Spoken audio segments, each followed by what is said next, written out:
Welcome to TDS studios. Friends எல்லாம் பிரமாதம் இருப்பீங்க நம்புகிறேன். இது ஒரு வேடிக்கையான நிகழ்ச்சி. ஒரு சொற்பொழிவில் கேட்டது. அதாவது ஒரு விஷயத்தை ஒருத்தர் சொல்கிறாரு, அதை ஒரு மாணவன், கேள்வி கேட்ட மாணவன் வந்து ஏற்றுக்கிறான் அப்படிங்கிற மாதிரி ஒரு ஜாலியான நகைச்சுவை. இது புராணத்திலேயோ இதிகாசத்திலேயோ எங்கேயுமே கிடையாது. இது சந்தர்ப்ப சூழ்நிலைக்கு ஏற்ப ஸ்பான்டேனியஸாக அடிக்கிறதுன்னு சொல்கிறாங்கல்ல, அதுதான் இது. ஒரு ஆசிரியரை ஒரு மாணவர் கேட்டிருக்கார், சார் எனக்கு ஒரு சந்தேகம் சொல்லுப்பா. ரொம்ப சந்தோஷம் இருக்குது. நல்ல வேளை அவர் நீங்கள் வெறும் தாசா லார்டு லபக் தாசான்னு கேட்கல, அவர் ஆஞ்சநேயர் ஏன் சார் கல்யாணம் பண்ணிக்கலன்னு கேட்குறார். ஒரு அருமையான கேள்வி. ஏன்னா 90 கிட்ஸுன்னு சொல்கிறாங்க இல்லையா, அந்த மாதிரி ஒரு பேட்சில் சேர்ந்தவன் நம்மளுக்கு தான் ஆகலை, அவருக்கு ஏன் ஆகலைங்கிற மாதிரி கேட்டுருப்போம் போல. இவருக்கு வாத்தியாருக்கு ரொம்ப கன்ஃபியூஸ் ஆகிடுச்சு. ஐயே இது என்னடா இப்படி ஒரு கேள்வி எதிர்பார்க்கல இவங்கிட்ட அப்படின்னு அப்படியே தயங்குறாரு, யோசிக்கிறாரு. மறுபடியும் கேட்குறான். அது ஒன்றும் இல்லைப்பா அப்படிங்கிறாரு, இழுக்கிறாரு, சமாளிக்கிறாரு, விடமாட்டேங்கிறான். பதில் சொல்லியே ஆகணுங்கிற மாதிரி சொல்கிறான். இப்போ இவருக்கு கட்டாயமாக பதில் சொல்ல வேண்டிய சூழ்நிலை ஆகிப்போச்சு. அவனும் விடுறதா இல்லை. சரி அப்படின்னு இவர் என்ன பண்ணுறாரு, இட்டுக்கட்டி ஒரு விஷயத்த சொல்கிறார். என்ன சொல்கிறாருன்னா, அதாவது ராமரை கூட்டிக்கிட்டு ஆஞ்சநேயர் வானரப்படை தலைவனான சுக்ரீவன்கிட்ட போகிறார். போய் இந்த மாதிரி இவருக்கு நீங்கள் ஒரு உதவி செய்யணும்னு ஆரம்பிக்கிறார். அவர் சுக்ரீவன் என்ன சொல்கிறாரு, ராமர் பெரிய கடவுளாச்சேன்ட்டு எனக்கு நீங்கள் ஒரு உதவி செய்யணும். என்னுடைய மனைவியை எங்கள் அண்ணன் வாலி அபகரிச்சுட்டு போயிட்டான், அதை நீங்கள் எப்படியாவது மீட்டு கொடுக்கணும் அப்படிங்கிறார்.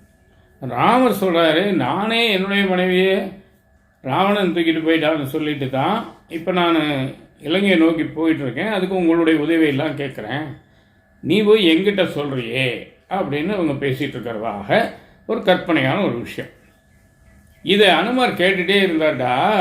அதான் பார்த்தாரு, கல்யாணம் பண்ணால் எவனாவது பொண்டாட்டி தூக்கிட்டு போயிடுவான் போல இருக்குன்னு முடிவு பண்ணி அவர் கல்யாணமே பண்ணாமல் விட்டார் அப்படின்னு சொல்லிட்டாராம். இது ஒரு தப்பான பதில். இது மாதிரி எதுவுமே நடக்கலை. ஆனால் அவர் இப்போ அந்த பையன்கிட்டேருந்து தப்பிக்கிறதுக்காக இப்படி ஒரு குண்டை தூக்கி போடுறார். அந்த பையன் முழு திருப்தியான். வெரி குட் சார், இது வரைக்கும் பலரை கேட்டிருக்கேன் இந்த கேள்வியை, ஒருத்தர் கூட சரியாக சொல்ல சார். என்ன இருந்தாலும் நீங்கள் எங்கள் வாத்தியார் சூப்பர் வாத்தியார் சார் அப்படின்னு பாராட்டிட்டாங்க. இப்போ வாத்தியார் என்ன சொல்கிறாரு, ஐயோ அபத்தமாக அவங்ககிட்ட தப்பிக்கிறதுக்காக நான் எதையோ உளர்னேன், இந்த மாதிரிலாம் ஒன்றுமே நடக்கலை, அதனால் அவர் கல்யாணம் பண்ணாமல் இருக்கலை. பட் அந்த பையனுடைய அறிவுக்கு இது திருப்தியான பதிலாக இருக்குது. இப்படித்தான் நம்ம நிறைய பேர் எது உண்மை எது பொய்ன்னு தெரியாமல் சொல்கிற விதமாக சொன்னால் அதை நம்பிடுறாங்க, அந்த பையனை மாதிரி. இது ஒரு பக்கம். உண்மையிலே ஏன் அவர் கல்யாணம் பண்ணலை அப்படின்னா, அவர் வீர பிரம்மச்சாரி. அவர் அந்த மாதிரி கல்யாணம் பண்ணாமல் இருந்ததுனால தான் அவருடைய கவனம் வேறு பக்கம் சிதறாமல் அந்த அஷ்டமா சித்தின்னு சொல்லக்கூடிய 8 விதமான ஒரு சக்தி அவர் பெற்றிருக்கார். அதுதான் உண்மையான காரணம். அது சில பேருக்கு ஜாதகம் பார்க்கும்போதே ஜோசியரே சொல்லியிருக்காரு, பொண்ணு மாப்பிள்ளைக்கு அலையன்ஸ் பார்க்கும்போது சிலது பிரம்மச்சாரி ஜாதகம்னே இருக்குமா, அதுக்கு நீங்கள் என்ன பிரயத்தனம் பண்ணாலும் கல்யாணம் ஆகாதுங்கிறாங்க. அது வரமா சாகுமா நமக்கு தெரியாது. ஆனால் அதில் அவருக்கு அஷ்டமா சித்தி கிடச்சிருக்கு. ராமருடைய தொண்டராகவே கடைசி வரைக்கும் வாழ்ந்திருக்கார். அவருடைய நிழல்லையே அவர் இருந்திருக்கார். அதனால் இது ஒரு ஜாலியாக சொன்னது. இது வாத்தியார் தப்பிக்கிறதுக்காக பையன்கிட்ட ஏதோ ஒன்று சொல்லியிருக்கார். அது தற்செயலாக கேட்டேன், வேடிக்கையாக இருந்தது. சரி ஒரு நாளைக்கு இப்படியும் சொல்லுவேமே அப்படிங்கிறனால சொல்லிட்டேன். வேறு ஒன்றும் இல்லை. இதுதான் இன்றைக்கி விஷயம். இது உண்மையான கதை அல்ல, அதை மீண்டும் சொல்லிக்கிறேன். நான் இந்த விஷயம் நிச்சயமாக உங்களுக்கு பிடிச்சிருக்கும்னு நம்புகிறேன். உங்கள் கருத்துக்களை எதிர்பார்க்குறேன். மீண்டும் அடுத்த எபிசோடு சந்திப்போமா?